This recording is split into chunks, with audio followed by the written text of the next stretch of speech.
जी नमस्कार। स्वागत है आपके अपने YouTube channel SGY science classes में और मैं हूं राममूर्ति। आज का ये वीडियो उन तमाम अभ्यर्थियों के लिए जो BPSC TRE यानी जो BPSC के थ्रू शिक्षक बनने वाले हैं या जो सीटेट क्वालिफाई नहीं कर पाए हैं और वो सीटेट का एग्जामिनेशन देने वाले हैं, चाहे वो पेपर 1 हो। अगर आप पेपर 1 सीटेट पेपर 1 की तैयारी कर रहे हैं तो आपके लिए आज का ये वीडियो EVS के लिए लाभप्रद होगा। अगर आप पेपर 2 की तैयारी कर रहे हैं तो आपके लिए हमारा ये वीडियो साइंस पार्ट में हेल्प करेगा।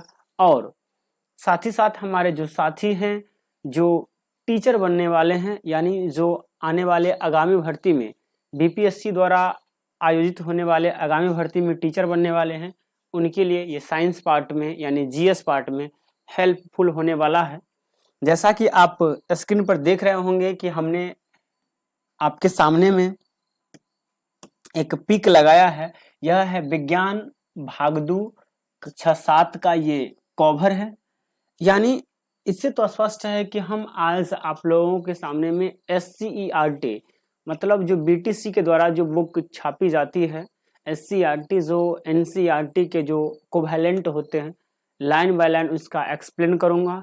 साथ ही साथ हमने पहले से उसे रीड करके कुछ इम्पोर्टेंट पॉइंट को छायांकित किया है, हाईलाइटेड किया है, उसके बारे में बतलाऊंगा। तो दोस्तों, हम आपसे रिक्वेस्ट कर सकते हैं या रिक्वेस्ट करते हैं कि आप इस वीडियो को शुरू से अंत तक देखिए। चाहे आप किसी भी चीज की तैयारी क्यों ना करते हो, सीटेट, एस्टेट, MP टेट, UP टेट या किसी भी कॉम्पिटिटिव एग्जामिनेशन की तैयारी क्यों ना करते हो, ये साइंस पार्ट आपके लिए बहुत ही लाभदायक होने वाला है।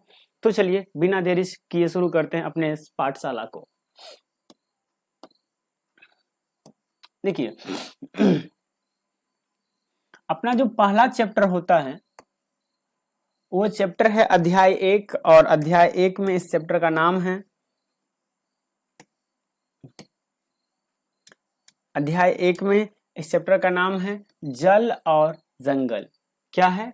जल और जंगल। आपको पता है कि इस ब्रह्मांड में सबसे ज्यादा जरूरी जो चीज है जीने के लिए वो है ऑक्सीजन और जल। जल जो हमारे पृथ्वी पर बहुत ज्यादा मात्रा में पाई जाती है, लेकिन सभी जल आवश्यक मतलब पीने योग्य नहीं है। और दूसरा है जंगल। जंगल से हमें शुद्ध हवा की प्राप्ति होती है। तो आज का पहला जो टॉपिक है वो जंगल है। और देखिए जैसा कि यहाँ पर वार्तालाप होता है और सबसे पहला पॉइंट जो अपना यहाँ से बनकर आता है वो है कि हम लोग प्रतिवर्ष क्या करते हैं? हम प्रतिवर्ष 22 मार्च को विश्व जल दिवस मनाते हैं। हम प्रतिवर्ष क्या करते हैं? 22 मार्च को विश्व जल दिवस मनाते हैं और विद्यालय में जल दिवस के अवसर पर बच्चों को आवश्यकता अनुसार पोस्टर प्रतियोगिता, भाषण प्रतियोगिता करवाई जाती है। यह सारा प्रयास जल के संरक्षण के लिए क्यों किया जाता है, ये इस पाठ में कहा गया है। अगर अगला हम लोग यहाँ से नोटेबल पॉइंट को देखें तो अगला आप देख सकते हैं कि इधर एक व्यक्ति है। दोस्तों, ये बुक जो है ये SCERT का बुक है और इधर ये व्यक्ति है जो सूखा के दृश्य है, यानी वे व्यक्ति सुखाड़ को देख करके मतलब पूरे मायूस हैं। और इधर देखेंगे कि आखिर सुखाड़ क्यों पड़ता है। हमारे पृथ्वी पर बहुत सारा जल है, लेकिन आप कह सकते हैं कि विश्व के 1/3 से अधिक जनसंख्या को जल की कमी का सामना करना पड़ रहा है। आपको प्रश्न में पूछा जाएगा कि बताइए कि विश्व के कितने भाग व्यक्ति को जल की समस्या का सामना करना पड़ रहा है, तो आप याद रखेंगे 1/3 से अधिक। कितना? 1/3 से अधिक व्यक्ति को। जबकि आप देख रहे हैं सागरों में, नदियों में, ग्लेशियर पर इतने सारे जल है, फिर भी 1/3 व्यक्ति को यानी जल की समस्या का सामना करना पड़ रहा है। यहाँ से इस क्रियाकलाप से एक ऑब्जेक्टिव पॉइंट हमारे सामने आ रही है। इससे पहले एक ऑब्जेक्टिव पॉइंट आया था कि हम लोग विश्व जल दिवस कब मनाते हैं? 22 मार्च को। ये सारी बातें कई बार एग्जामिनेशन में पूछा भी गया है और आप याद भी रखेंगे। अब देखिए यहाँ पर कुछ बातें कही गई है, जैसे कि मानकर चलते हैं कि पृथ्वी पर अगर आप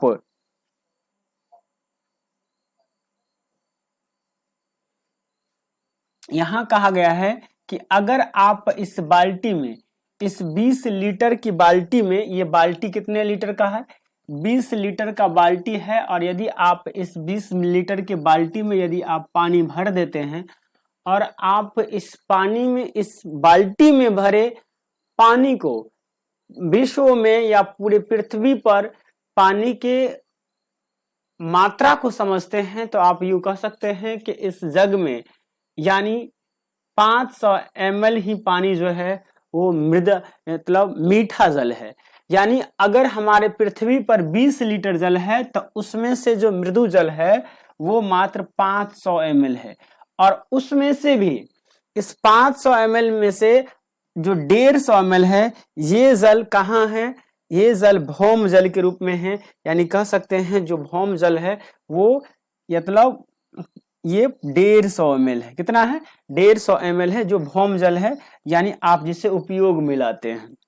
तो आप देख सकते हैं कि कितने आंकड़े, अगर हमारे पृथ्वी पर पूरे 20 लीटर जल है तो उसमें से मात्र 500 ml यानी कह सकते हैं कि आधा लीटर, कितना लीटर, आधा लीटर पानी जो है वो मृदु जल को प्रदर्शित करता है, और उसमें से भी मात्र 150 ml यानी कह सकते हैं कि आप कह सकते हैं कि 0.15 लीटर, 0.15 लीटर जो है ये क्या है, ये हमारे भौम जल है। क्या है, ये हमारे भौम जल है जिसे हम पीने के लिए प्रयोग करते हैं। आगे देखिए, आगे क्या कहा गया है। इसी प्रकार से कहा गया है कि यदि बाल्टी में, देखिए यहाँ उसी बात को लिखा गया है कि यदि पृथ्वी पर कुल जल की मात्रा बाल्टी में भरे जल जितना हो तो उसमें से मृदु जल की मात्रा एक मग पानी ही होती है, शेष पानी समुद्र में खारा है। खारा का मतलब होता है दोस्तों, खारा जल का मतलब होता है नमकीन जल, जो जल पीने के लायक नहीं रहता है। खारा जल का मतलब क्या होता है, नमकीन जल, यानी जो जल पीने के लायक नहीं होता है। जैसा कि आप इस ग्राफ में देख रहे हैं कि ये पूरा इतना सारा जो मात्रा है ये क्या है, ये खारा जल है। बस इतना ही मात्रा जो है ये क्या है, मृदु जल है, और उसमें से इतना मात्रा क्या है, ये भौम जल का है। यहाँ से एक ऑब्जेक्टिव पॉइंट आता है जिसको हमने हाईलाइटेड किया है। हमने यहाँ हाईलाइटेड किया है कि हमारे उपयोग के लिए तो भौम जल, भूमिगत जल व झरनों और नदियों का जल ही बचता है।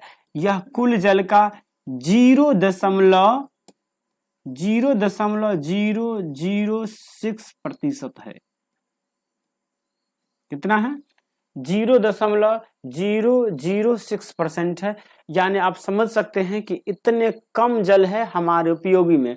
तो याद रखेंगे उपयोगी के लिए, यानी हम जो उपयोग करते हैं उनके लिए कुल जल का कितना प्रतिशत है, तो 0.006% है। आगे चलते हैं और देखते हैं। इसके बाद आप देखेंगे कि ये जो है ये जल चक्र है, और किस प्रकार से ये जल चक्र है और जल चक्र का काम क्या है इसको हमने हाईलाइटेड किया है। देखिए, जल चक्र के द्वारा परिचक्रण के दौरान जल इसकी 3 अवस्थाओं जैसे ठोस अवस्था को क्या कहते हैं, बर्फ, द्रव यानी जल या पानी, गैस, जलवाष्प के रूप में पृथ्वी पर कहीं भी पाई जाती है। यानी जल चक्र में क्या होता है, 3 अवस्थाएं पाई जाती है, और पृथ्वी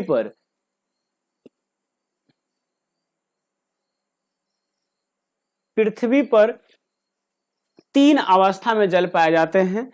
ठोस यानी गैस के रूप में, द्रव यानी जल या पानी के रूप में, और गैस यानी जलवाष्प के रूप में कहीं भी पाए जाते हैं। कहता है बर्फ या हिम के रूप में जल ठोस अवस्था में कहाँ, ध्रुवों पर बर्फ से ढकी पर्वतों और हिमनदों में पाई जाती है। याद रखेंगे, यहां से सीधा प्रश्न पूछा जा सकता है कि जो ग्लेशियर है यानी जो ध्रुवीय स्थान है, ध्रुव पर किस रूप में जल पाए जाते हैं, तो याद रखेंगे ध्रुव पर जल ठोस के रूप में यानी बर्फ के रूप में पाए जाते हैं। इसके अलावे जो हिमनद है, ग्लेशियर पर भी ठोस के रूप में पाए जाते हैं। आगे देखिए, आगे कहता है कि द्रव की अवस्था में महासागरों, झीलों, नदियों के अतिरिक्त भूमि के अंदर भौम जल यानी भूमिगत जल के रूप में मिलता है। गैसीय अवस्था में जल हमारे आसपास वायु में जलवाष्प के रूप में उपस्थित रहता है। यानी अगर आप जल की ठोस अवस्था को देखेंगे तो ये हिमनद पर, ध्रुव पर या पर्वतों या कह सकते हैं कि बर्फ से ढके पर्वत पर मिलते हैं। अगर द्रव अवस्था की बात करेंगे आप तो कह सकते हैं कि महासागर में, झीलों में, नदियों के अतिरिक्त हमारे भूमि के अंदर भी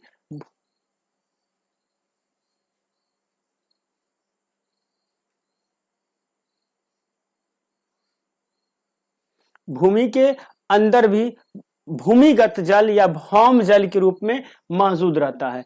इसके अलावा गैसीय अवस्था में ये जल हमारे वायु में जलवाष्प के रूप में क्या रहता है, उपस्थित रहता है। तो ये थी जल की 3 अवस्थाएं और इनके उपस्थिति यानी ये अपने अलग अलग अवस्थाओं में ये कहां कहां उपस्थित रहते हैं, याद रखेंगे इस बात को। आगे बढ़ते हैं और देखते हैं। अब देखिए अगला हमने हाईलाइटेड पॉइंट किया है, ये बहुत ही इंपॉर्टेंट है। हमने लिखा है कि जल की 3 अवस्थाओं के सतत चक्रण द्वारा ही पृथ्वी पर जल की कुल मात्रा स्थिर रहती है। अब यहां से सीधा सीधा प्रश्न आपको पूछा जा सकता है कि पृथ्वी पर जल की मात्रा स्थिर कैसे रहती है। पृथ्वी पर जल की मात्रा स्थिर कैसे रहती है, तो आप सीधा डायरेक्टली कह सकते हैं कि जल के 3 अवस्थाओं के सतत चक्रण के द्वारा। किसके द्वारा? जल के 3 अवस्थाओं के सतत चक्रण के द्वारा ही क्या होती है, भूमि पर जल की जो कुल मात्रा है यानी भूमि पर जो पीने योग्य जल है वो जो 0.006% है, उसका जो मात्रा है वो क्या रहता है, स्थिर रहता है। आगे देखते हैं तो किसके द्वारा याद रखेंगे, जल के 3 अवस्थाओं के सतत चक्रण के द्वारा ना। आगे चलिए, यहां पर यह कहानी दिया गया है, चूंकि ये एससीईआरटी का बुक है तो यहां पर बच्चों को पढ़ाने के लिए कहानी के द्वारा ये बातें बताई गई है ना। आगे देखिए, देखिए ये आंटी जी है, ये आंटी जी माथे पर क्या कह सकते हैं आप उसे, एक घड़ा लेकर के पानी की तलाश में बहुत दूर से पानी ला रही है। यहाँ पर देखिए, यहाँ पर कुछ महिलाएं हैं जो कुआं से क्या कर रही है, पानी निकाल रही है। तो कह सकते हैं कि हमारी जनसंख्या का बड़ा भाग कुओं, नलकूपों अथवा हैंड पंपों यानी चापाकल से जल प्राप्त करते हैं। किससे जल प्राप्त करते हैं? कुआं से, या तो नलकूप से, या आपको पता होगा चापाकल से। अब तो मोटर का जमाना भी आ गया है तो अब लोग मोटर भी लगा लेते हैं, सबमर्सिबल लगा लेते हैं।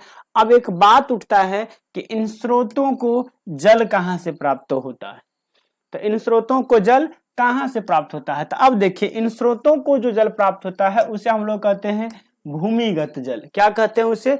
भूमिगत जल। और भूमिगत जल का ही दूसरा नाम है भौम जल। भूमिगत जल का ही दूसरा नाम क्या है? भौम जल। अब देखिए, तो अब हम लोग पढ़ने जा रहे हैं भूमिगत जल और इनके महत्वपूर्ण स्रोत के बारे में।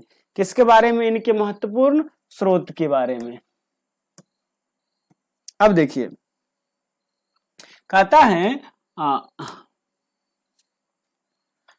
पाइप डालने के लिए बोरिंग करते समय जिस गहराई पर चट्टानों और मिट्टियों के बीच के सारे रिक्त स्थान पर जल भरा होता है।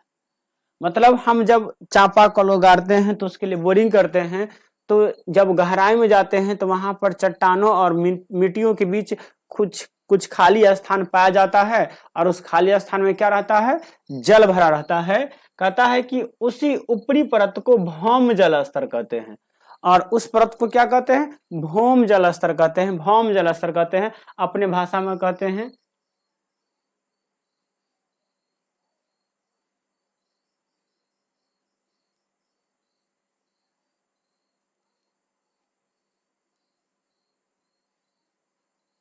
अपने भाषा में कहते हैं कि लेयर मिल गया। क्या मिल गया? लेयर मिल गया। कहता है कि यह स्तर पृथ्वी की सतह से 1 मीटर अंदर से लेकर के अनेक मीटर गहराई तक हो सकती है। इस स्तर के नीचे पाए जाने वाले जल को भौम जल कहते हैं। यानी जब हम बोरिंग करते हैं तो वहां होता क्या है कि उसके अंदर जाने के बाद चट्टानों और मिट्टियों के बीच में कुछ जल भरे रहते हैं, जिसे हम लोग भौम जल स्तर कहते हैं। और इस स्तर के नीचे जो जल होते हैं उसे ही हम लोग क्या कहते हैं, भौम जल। अब भौम जल की क्या स्रोत है इसको नीचे देखेंगे, और ये भौम जल आता कहां से उसके बारे में भी चर्चा करेंगे। तो देखिए, अब हम लोग पढ़ेंगे भौम जल, जलभर, भौम जल स्तर। भौम जल, जलभर और भौम जल स्तर पढ़ेंगे हम लोग क्या, भौम जल, जलभर तथा भौम जल स्तर। कहता है कि वर्षा जल नदियों, तालाबों के झील का जल मिट्टी से रिसकर भूमि के नीचे रिक्त स्थानों तथा दरारों में भर जाता है। जैसे कि वर्षा का जल नदियों, तालाबों, झीलों का जल मिट्टी से रिसाव करके वो कहाँ चला जाता है, नीचे रिक्त स्थान या दरारों में जाकर क्या होता है, भर जाता है। और भूमि के अंदर जल के रिसाव को अंतःसंदन कहते हैं। याद रखेंगे, अंतःसंदन किसे कहते हैं, तो कहेंगे भूमि के अंदर जल के रिसाव को। मतलब जब आप ऊपर रखते हैं तो वो जल नीचे की ओर जो चला जाता है उसे हम लोग क्या कहते हैं, अंतःसंदन कहते हैं। भूमि के अंदर जल के रिसाव को क्या कहते हैं, अंतःसंदन कहते हैं। दोस्तों, ये परीक्षा के दृष्टिकोण से बहुत भी हो सकता है, आपसे पूछ सकता है कि भौम जल यानी भूमि के अंदर जल किस प्रक्रिया के द्वारा जाता है, तो आप याद रखेंगे अंतःसंदन के द्वारा। किसके द्वारा, अंतःसंदन के द्वारा। ये देखिए एससीईआरटी का एक लाइन है, भूमि के अंदर जल के रिसाव को अंतःसंदन कहते हैं। अतः इस प्रक्रिया द्वारा उपयोग किए जा चुके भौम जल को पुनः पूरी पूर्ति की जाती है। और इस प्रक्रिया के द्वारा ही यानी अंतःसंदन के द्वारा ही हम जो धरती के अंदर से, धरती के गर्भ से हम जो भौम जल प्रयोग कर लिए हैं उसकी आपूर्ति की जाती है। तो अब यहां से एक प्रश्न और पूछा जा सकता है और उठ सकता है और बन सकता है कि बताइए, मतलब भौम जल जिसका प्रयोग हम कर लेते हैं उसकी पुनः पूर्ति या पुनः परिपूर्ति किस विधि द्वारा होता है, तो याद रखेंगे अंतःसंदन के द्वारा। किसके द्वारा, अंतःसंदन के द्वारा। इसके बाद कहता है कि भौम जल स्तर के नीचे मृदा अथवा कठोर चट्टानों की परत के बीच जल संचित हो जाता है। इन भंडारों को जलभर कहते हैं। और क्या होता है कि भौम जल स्तर के नीचे में, भौम जल स्तर के नीचे में चट्टानों और मिट्टियों के बीच में जल भंडारित हो जाता है, जल संचित हो जाता है। और उससे हम लोग क्या नाम देते हैं, जलभर देते हैं। क्या नाम देते हैं, जलभर देते हैं। और इस जल को सामान्यतः नलकूप द्वारा निकाला जाता है। जलभर को किसके द्वारा निकाला जाता है, नलकूप के द्वारा निकाला जाता है। किसके द्वारा, नलकूप के द्वारा। चलिए आगे देखते हैं। ये देखिए, ये आपको दिया गया है कि यहाँ पर चट्टानों के बीच में देखिए, यहाँ पर ये नलकूप है और यहाँ पर क्या किया गया है, नीचे ये चट्टानों और मिट्टियों के बीच में ये जल है। चट्टानों और मिट्टियों के बीच में यहाँ पर क्या है, ये जल है। देख रहे हैं आप, ये चट्टानों और मिट्टियों के बीच ये जल है, ये भी जल है। तो ये सब क्या है, ये सब जलभर है। इधर भी आप देख सकते हैं, इधर भी देख सकते हैं, ये क्या है, ये सब क्या है, जलभर है ना। आगे की ओर बढ़ते हैं, आगे देखिए आगे क्या कहता है। आगे है भौम जल स्तर का गिरना। अब एक कारण क्या है, भौम जल स्तर क्यों गिर रहा है। देखिए, भौम जल स्तर गिरने का सबसे बड़ा कारण क्या हो सकता है कि मिट्टी के द्वारा अंतःसंदन रुक गया होगा। अब अंतःसंदन कैसे रुक सकता है, तो जैसे कि मानकर चलिए अब सड़क बन रहा है, पक्की सड़क बन रहा है, जिसके कारण वो उसको ऊपर से फर्श कर दिया जाता है। पेड़ पौधा के बगल में लोग चबूतरा को फर्श कर देता है, जगह जगह पर घर बन गया है। तो अब खुला स्थान नहीं बच गया है। अब खुला स्थान नहीं बचने के कारण क्या हो रहा है, धरती के अंदर में जो अंतःसंदन है यानी धरती के सतह से जो जल का रिसाव होता है वो कम हो गया है, जिसके कारण जलभर में जल की मात्रा क्या हो गई है, कम हो गई है। और भौम जल गिरता जा रहा है, नीचे की तरफ जा रहा है, यानी उसमें जल की मात्रा क्या हो रही है, कम हो रही है। तो देखिए उस बात का भी विश्लेषण है यहाँ पर। भौम जल स्तर का गिरना कहता है कि भौम जल पुनः पूर्ति का सबसे प्रमुख प्रक्रिया वर्षा जल का रिसाव है। क्या है, वर्षा जल का रिसाव है। कहता है कम वर्षा या वर्षा के जल के रिसाव की उपलब्ध भूमि की कमी से भौम जल स्तर में गिरावट आती है। या तो वर्षा कम हुई, या तो वर्षा क्या हुई, कम हुई, या जो वर्षा हुई उस वर्षा जल का पृथ्वी के द्वारा रिसाव नहीं हुआ तो क्या हो गया, इससे भौम जल स्तर कम हो जाएगा। कहता है कि जनसंख्या वृद्धि, औद्योगिकीकरण, कृषि, वनारोपण आदि भी भौम जल के स्तर को प्रभावित करने वाले कारक है। साथ ही याद रखने वाली बात यह है कि पृथ्वी के आंतरिक संरचना में परिवर्तन भी भौम जल स्तर को प्रभावित कर सकता है। अब जैसे देखिए कहीं पर अगर पर्वतीय क्षेत्र है तो वहां पर चट्टान ही चट्टान है, तो उसको बहुत नीचे जाने के बाद आपको पानी मिलेगा, हो सकता है नहीं भी मिले। तो ऐसी बात नहीं है कि केवल वर्षा कम हुई है या औद्योगिक वृद्धि हो गई, जनसंख्या वृद्धि हो गई है, वृक्षारोपण हो गया है, कृषि के लिए योग्य खेत बन गया है तो इससे जल स्तर गिर गया, ऐसा नहीं है। मतलब प्राकृतिक कारण भी हो सकता है जिसके कारण भौम जल स्तर गिर सकता है। आगे की ओर बढ़ते हैं और आप देखिए, अब देखिए कहता है कि कुछ परिणाम, मतलब कहता है कि इसके कुछ परिणाम। तो अब देखिए यहां पर कहता है जल संसाधन भूमि पर यानी तालाब, नहर, आहर, चर में उपलब्ध है। जल संसाधन कहाँ, भूमि पर कहाँ है, तालाब में है, नहर में है, चर में है ना। इसके अलावा भूमिगत जल की उपलब्धता सतह से काफी नीचे, यानी भौम जल जो होता है वो हमारे जिस सतह पर हम रहते हैं उससे नीचे होता है। इसके अलावा अगर कहेंगे तो भौम जल की उपलब्धता काफी नीचे है। भौम जल की उपलब्धता क्या है, काफी नीचे। इसके अलावा नहरों, आहरों, तालाबों आदि की व्यवस्था बाढ़ के कारण छिन्न भिन्न हो जाती है। सही बात है कि ये जो नहर है, ये जिसके कारण तालाब सब है, जब बाढ़ आती है तो ये सब क्या हो जाती है, छिन्न भिन्न हो जाती है। आगे ये पॉइंट सबसे इंपॉर्टेंट है दोस्तों, कहता है कि जलकूपों से सिंचाई का जल निकालते हैं और पंपी सेट का प्रयोग बढ़ा है। अब पंपी सेट का पुराने जमाने में यानी परंपरागत अगर यंत्र की बात करें, देखिए ये सीटेट में यहां से सवाल पूछा गया है, यहां से सवाल सीटेट में पूछा गया है ईवीएस में। अब कहिएगा ये तो 7 का है, ईवीएस तो 1 to 5 होता है, लेकिन फिर भी यहां से पूछा गया है। कैसे पूछा गया है, तो कहता है कि परंपरागत यंत्र रहट, ढूस, मटकू आदि का उपयोग भी हो रहा है ना। पूछा गया था सीटेट में कि प्राचीन काल में सिंचाई के लिए किसका प्रयोग किया जाता है, तो रहट का, ढोस का, मटकुआ आदि का उपयोग भी हो रहा है। अब देखिए, अब आगे की तरफ बढ़ते हैं।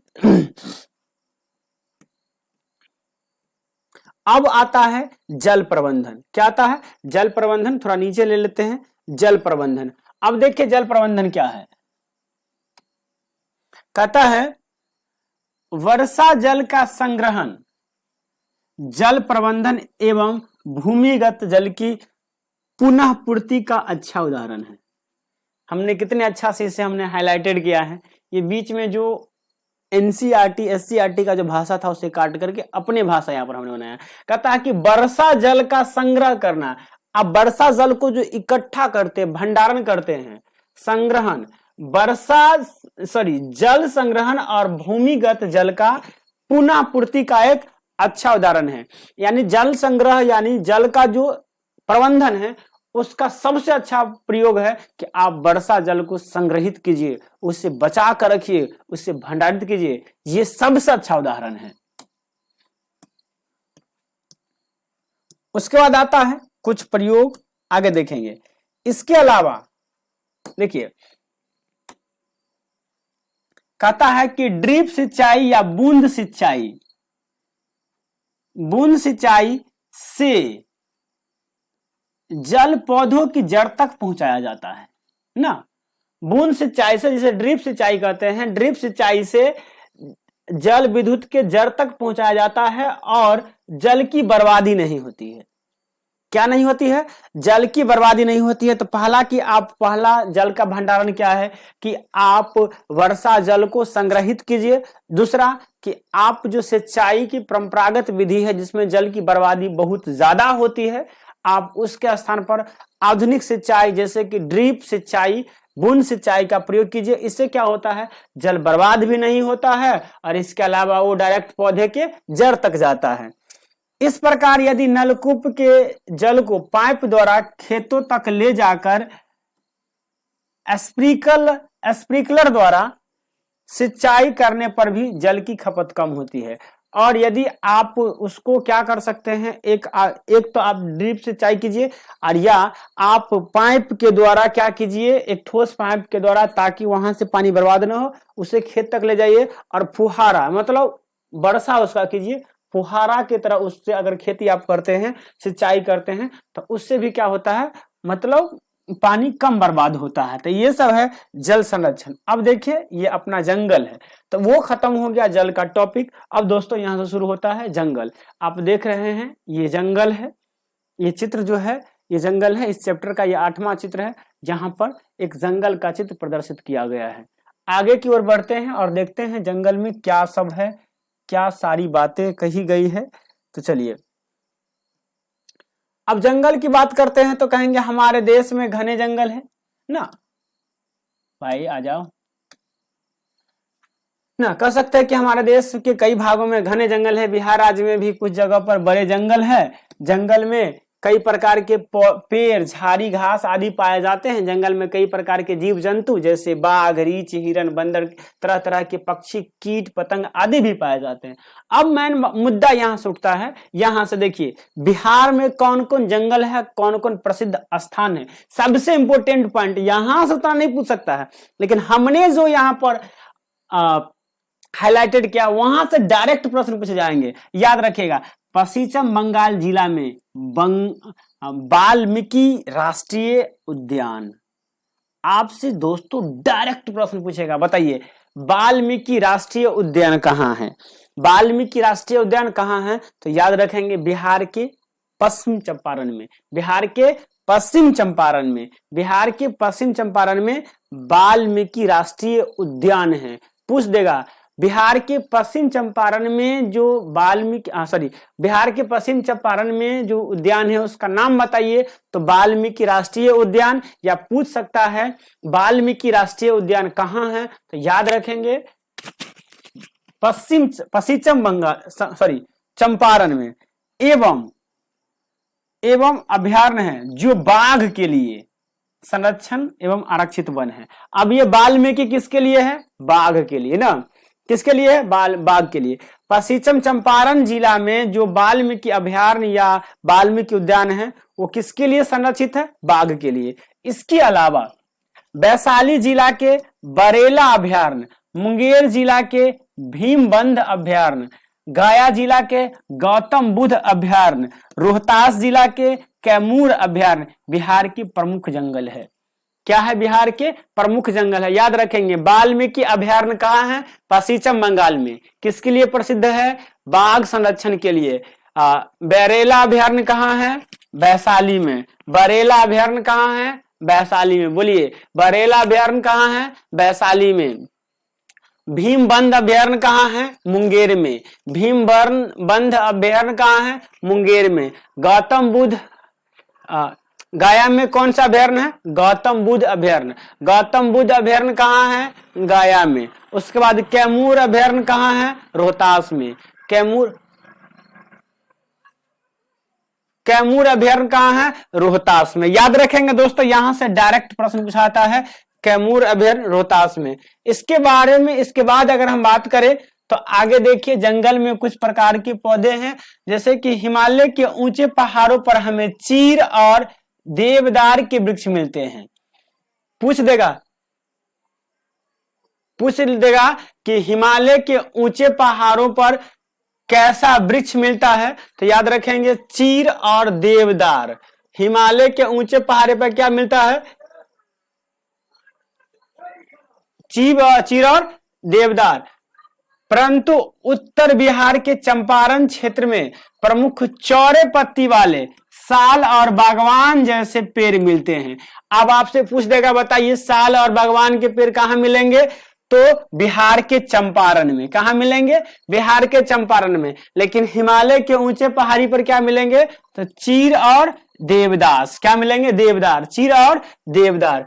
इसके अलावे जैसे पेड़ मिलते हैं, इसके अलावे गर्मी ज्यादा पड़ने वाले इलाके में उस मौसम में सागवान पत्ते झरने वाले पेड़ या कम पानी होने होने पर भी हरे रहने वाले पेड़, हरे रह सकने वाले किसका पेड़?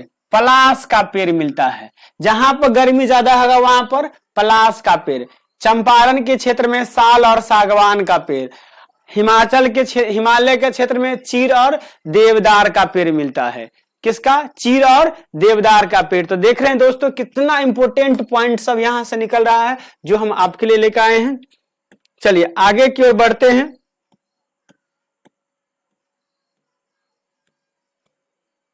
ये है सागवान का पेड़, आप देख रहे होंगे। यह है सागवान का पेड़। कहां उगता है बताइए? चंपारण में। साल का पेड़ चंपारण में। देखिए ये जो है ये पलाश का पेड़ है। ये कहां मिलेगा? जहां वर्षा यानी जहां गर्मी बहुत ज्यादा होती है। उसके बाद देवदार और चीर का पेड़ कहां मिलेगा? कहां? हिमालय के क्षेत्र में। ये देखिए अब हम लोग पढ़ेंगे वन में खाद्य श्रृंखला। क्या पढ़ेंगे? वन में खाद्य श्रृंखला पढ़ेंगे। कहता है कि पौधे अपने भोजन स्वयं बनाते हैं और सभी जीव जो मांसाहारी, शाकाहारी या सर्वाहारी अंततः पौधे हैं पर निर्भर रहते हैं। मतलब पौधा जो है वो अपना भोजन खुद बनाता है और बाद बाकी जितने भी जीव जो या तो मांसाहारी है या सर्वाहारी है या शाकाहारी है, सब किस पर निर्भर करता है? पौधा पर। और याद रखेंगे दोस्तों, जो जीव अपना भोजन खुद बनाता है उसे स्वपोषी कहते हैं, और जो जीव अपना भोजन खुद न बनाकर दूसरे जीव पर आश्रित रहता है उसे परपोषी कहते हैं। अब कहता है कि जो जीव पौधे को भोजन के रूप में खाते हैं उन्हें अन्य जीव द्वारा भोजन के रूप में खाया जाता है और यह क्रिया चलता ही रहता है। अगर कोई भी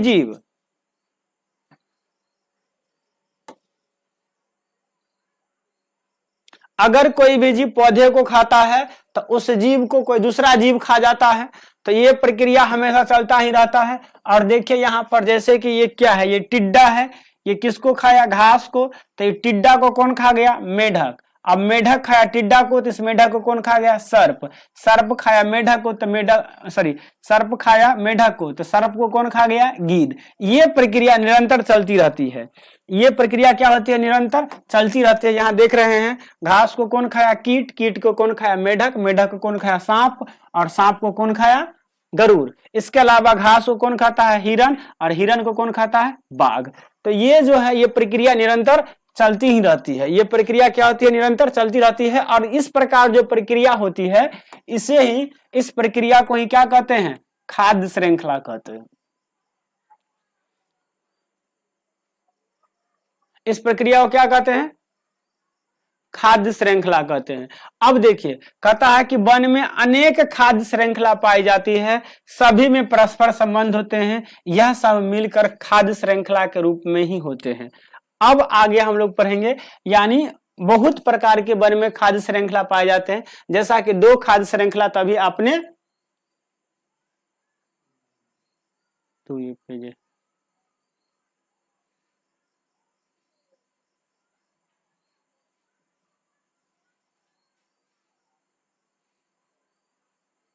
क्यों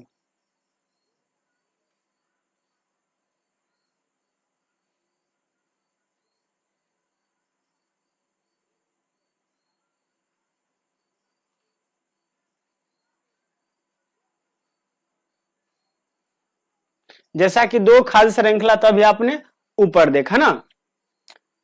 चलिए अब हम लोग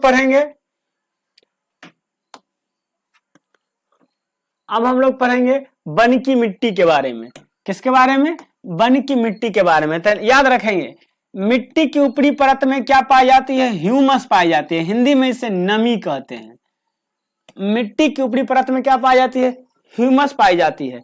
कहता है कि कुछ जीव इतने छोटे होते हैं जिन्हें हम लेंस माइक्रोस्कोप की सहायता से ही देख सकते हैं। ऐसे जीव को क्या कहते हैं? सूक्ष्म जीव कहते हैं। ऐसे जीव को क्या कहते हैं? सूक्ष्म जीव कहते हैं। और ये सूक्ष्म जीव अपघटक कहलाता है। ये सूक्ष्म जीव क्या कहलाता है? अपघटक कहलाता है और कहता है कि सूखी पत्ती के नीचे ह्यूमस की परत देखी जा सकती है। मरे हुए जीव जंतु भी अपघटित होकर ह्यूमस में परिवर्तित हो जाते हैं जो अंततः पौधे के पोषण में सहायक होते हैं, जिससे खाद्य श्रृंखला पूरी होती है। साथ ही पोषण का चक्र भी क्या होता है, पूरा होता है। जैसे कि यहां पर देखिए क्या होता है, कार्बन डाइऑक्साइड को ग्रहण कौन करता है, पौधा, और पौधा क्या बनाता है, ऑक्सीजन, और ऑक्सीजन कौन ग्रहण करता है, जंतु। फिर जंतु का मृत्यु होता है, उसे अपघटित कर देते हैं, फिर वहां से कार्बन डाइऑक्साइड बनता है, और ये प्रक्रिया क्या होती है, निरंतर चलती रहती है। आगे देखिए कहता है कि वनों में प्रकाश संश्लेषण की क्रिया के कारण ऑक्सीजन तथा कार्बन डाइऑक्साइड का संतुलन वायुमंडल में बना रहता है। तो याद रखेंगे, वायुमंडल में ऑक्सीजन और कार्बन डाइऑक्साइड का संतुलन किसके द्वारा बना रहता है, प्रकाश संश्लेषण के द्वारा। किसके द्वारा, प्रकाश संश्लेषण की क्रिया के द्वारा बना रहता है। आगे चलते हैं। अब देखिए, अब कुछ प्रश्न हैं, बस खत्म होने वाली है, खत्म हो गया दोस्तों। चलिए सॉरी, कहता है अपघटक वन में उगने वाले पादपों के लिए पोषक तत्वों की आपूर्ति बनाए रखने में सहायक होते हैं। इस प्रकार वन में एक गतिक सजीव इकाई है जो जीवन तथा जीवन क्षमता पर निर्भर करता है। अपघटक जो होता है वो वन में उगने वाले पादप के लिए पोषक तत्वों की पूर्ति करने में सहायक होता है। यानी अपघटक ही क्या करता है, ह्यूमस का निर्माण करता है, और इस प्रकार से क्या होता है कि एक गतिक सजीव इकाई, या कह सकते हैं कि जीवन क्षमता की क्या होती है, भरपाई होती है। आगे कहेंगे कि वर्षा जल में वन में वृक्षों की पत्तियां तनों, लता तथा वितनों से होकर फुहारे के भौम जल के रूप में पृथ्वी पर पड़ता है और अंतःस्रावित होकर भौम जल स्तर में वृद्धि करता है। क्या करता है, भौम जल स्तर में वृद्धि करता है। इसके अलावे वृद्धि करता है, वन भू अपरदन को रोकता है, भूमि की उर्वरता शक्ति को बनाए रखता है, नदी को जल आपूर्ति होती है तथा बाढ़ से हमारी रक्षा होती है। यानी आप कह सकते हैं कि बाढ़ से हमारी रक्षा कौन करता है, वन करता है। वन में क्या होता है, मतलब फुहारे की तरह पानी पड़ती है, जिसके कारण मृदा अपरदन भी नहीं होता है, ह्यूमस बनता है, जल की आपूर्ति भी होती है, और वो रिसाव होकर के कहाँ चले जाते हैं, पृथ्वी के अंदर। किस प्रक्रिया के द्वारा, अंतःसंयंदन के द्वारा। आप भूल गए होंगे, याद रखेंगे, अंतःसंयंदन के द्वारा भौम जल पृथ्वी के नीचे जाता है। ये खत्म हो गया दोस्तों, ये आप देख रहे होंगे, ये चैप्टर अपना ये खत्म हो गया। यहाँ पर नया शब्दार्थ है, याद रखेंगे। देखिए हमने क्या सीखा, हमने सीखा कि जल के बिना जीवन संभव नहीं है। दूसरी बात, हमने सीखा कि जल की 3 अवस्थाएं बर्फ, जल और वाष्प होती है। जल चक्र द्वारा जल की आपूर्ति बनी रहती है, फिर भी उपयोग के लिए जल की कमी है। तीसरा, हमने सीखा कि उद्योगों में तेजी से वृद्धि, बढ़ती जनसंख्या, सिंचाई की बढ़ती आवश्यकताओं और कुप्रबंधन जल की काफी मुख्य कारण है। कुप्रबंधन जल की कमी के मुख्य कारण है, हम जल को प्रबंधित नहीं कर पाते हैं। तीसरा है, समय की मांग है कि हम सभी जल का उपयोग मित व्यवस्थिता ना करें, मतलब बिना काम को जल का प्रयोग ना करें, जल को बेकार ना करें। तीसरी बातें हमने क्या सीखा, हमने सीखा कि वन से हमें अनेक उत्पाद मिलते हैं। उसके बाद हमने क्या सीखा, वन से वनस्पतियों के विभिन्न परतें जंतुओं, पक्षियों एवं जीवों को भोजन तथा आश्रय प्रदान होता है। इसके अलावा वनों के विभिन्न घटक एक दूसरे पर निर्भर करते हैं, खाद्य श्रृंखला, और वन में मृदा, जल, वायु और सजीवों के बीच परस्पर क्रियाएं होती रहती है। इसके अलावा हमने क्या सीखा,